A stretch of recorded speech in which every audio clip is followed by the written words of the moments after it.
नमस्कार दोस्तों कमल के पौधे की पत्तियां बीज से उसको लगाने के बाद सूखने लगती है। तो हमें जब लगाता होता है तो हमने क्या किया था, बीज का चयन किया, स्वस्थ बीज हमने लगाए और बीज को नॉन पॉइंटेड एंड से सैंड पेपर पर घिसा। उसको घिसने के बाद हमने लगाया था। तो वही मैं प्रगति 2 महीने की प्रगति आपको दिखा रहा हूँ। देखो ऐसे घिस के बीज को नॉन पॉइंटेड एंड से सैंड पेपर पर हमने घिस के पहले दिन उसको एक पारदर्शी पोट में पानी में भिगो दिया था और पानी में दूसरे दिन मतलब 48 घंटे बाद ही जमाव शुरू हो गया था और 5 दिन में अच्छा खासा इसमें जमाव हो गया था। ये देखिए, तो मैं आज दिखाना चाहता हूँ। देखिए 7 दिन में अंकुर काफ़ी बड़े हो गए, काफ़ी बड़े और 22 दिन में तो इसमें पत्तियाँ और जड़ें निकल आई थी। तो हमने इसको 22 दिन के बाद, ऐसी 22 दिन के बाद हमने इसकी जब जड़ें निकल आई तो एक पोट में चिकनी मिट्टी में वर्मी कंपोस्ट मिला के हमने लगाया और दूसरे में ये जो मिश्रण बनाया वर्मी कंपोस्ट चिकनी मिट्टी का, उसके ऊपर रेत की परत चढ़ा दी थी। तो जो रेत वाला पोट है इसमें कुछ दिन बाद, 1 महीने के बाद जब इसमें पत्तियां सूखनी शुरू हो गई, दोनों पोटों में हमने पानी भर के एक समान प्रक्रिया करी रख दिए थे। दोनों पोट में पानी भरा था और देखिए दोनों पोट में अच्छी खासी पत्तियाँ आ रही थी। तो 1 माह के बाद पत्तियाँ इसमें सूखने लगती हैं। जो रेत वाला पोट है, देखिए रेत वाला पोट है जो एरो लगा हुआ, और दूसरे में तो एयर लीफ भी आ गई थी। अब हमने सोचा उसको बदलने का सोचा उसको। तो जब हमने निकाला पोट से जिसकी रेत था तो उसमें जड़ें बन रही थी कुछ पौधों में, कुछ की तो सड़ गई थी जड़ें और राइजोम बन गए थे, जिन्हें ट्यूबर भी कहते हैं। राइजोम, जड़ें या ट्यूबर इसमें बनने प्रारंभ हो गए थे।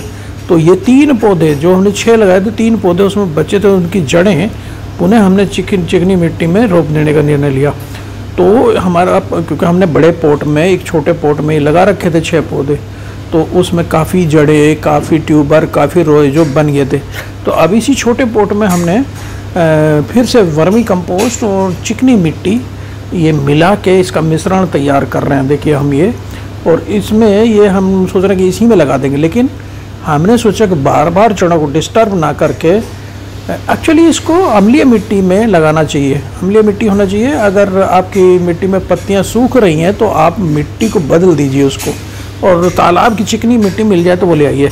तो गली सड़ी जलों को हमने निकाल दिया और राइजोम जो थे, ट्यूबर जो बनने शुरू हुए थे, अभी फूल के मोटे नहीं हुए हैं, तो वो बनने ही प्रारंभ हुए थे, तो उनको हमने पानी से धुल लिया, साफ़ कर लिया। और गड़ी सड़ी जो जड़ें हैं, राइजोम है या ट्यूबर है, उनको हमने निकाल दिया और साफ़ जो जड़ें बची, जो ट्यूबर बचे या राइजोम बचे, उनको देखिए हमने ये चिकनी मिट्टी में पानी डाल के इसे दलदली बना लिया ऐसे अच्छी तरह।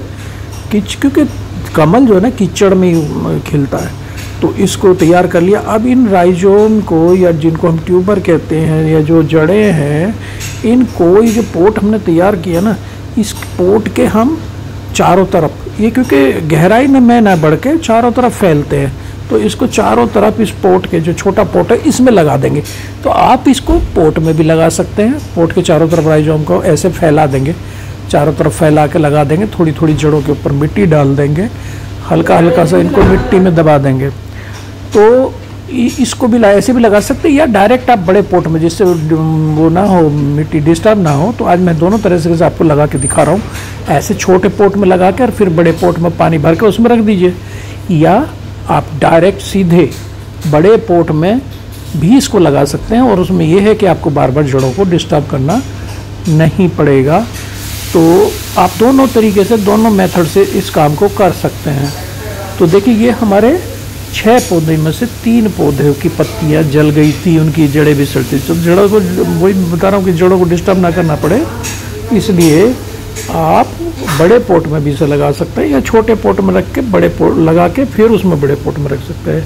तो चलिए अब यहाँ दिखा देता हूँ मैं बड़े पोट वाला। बड़े पोट में हमारा जो था, बड़े पोट में सीधे चिकनी मिट्टी इसमें डाल के जो हमने वो बनाया था मिश्रण, उसको वर्मी कंपोस्ट और चिकनी मिट्टी का हमने मिश्रण बनाया था। बस यही, हम इसमें अब रेत नहीं डाल रहे हैं। बालू, मोटा बालू जो हमने पहले डाली थी, इसके कारण पत्ती जल रही थी। हमें लग रहा था ये मिट्टी जो हमारी अम्लीय नहीं है, ये क्योंकि एसिडिक सॉइल में ये हो जाता है आराम से। तो इसके लिए ना हमारा खाने वाला सोडा होता है ना, उसको भी इसमें मिला सकते हैं। इसको अगर हमें अम्लीय करना है तो उसको भी मिला सकते हैं, इसमें कुछ डाल देंगे। तो ये देखिए दलदली मिट्टी हमने तैयार कर ली। अभी इसमें चारों तरफ इसको, इन पौधों को हम ऐसे, इसके राइजोम को, इसकी जड़ों को चारों तरफ ऊपर हम बस हल्की सी मिट्टी के नीचे इनको चारों तरफ लगा देंगे। और इन चारों तरफ लगा के इन जड़ों को फिर भर देंगे इसमें पानी, तो ये हमारे तैयार हो जाएंगे पौधे। तो ये क्योंकि ये बीज से जब बोते हैं ना तो काफ़ी दिक्कतों का सामना करना पड़ता है, और एक बार जब आप करने लगेंगे तो तजुर्बा हो जाएगा। बिगनर्स को थोड़ी सी प्रॉब्लम होती है शुरू में, तो कई समस्याओं का, कई अग्नि परीक्षाओं का सामना करना पड़ता है। अगर मेरी पूर्व की वीडियो देखेंगे तो मैंने इनको विस्तार से इसमें बताया है। तो देखिए लगाने के बाद, अब देखिए एक पोट में, जो हमारा पुराना पोट में, तो उसमें हवाई पत्तियां, एयर लीफ भी लिखा है, और ये छोटा पोट में देखिए पानी भर दिया। अब उसमें पत्तियां आपको कम दिख रही, कुछ दिन बाद बड़ी हो जाएंगी। तो थैंक यू दोस्तों, नमस्कार, फिर मिलते हैं एक ऐसी वीडियो में।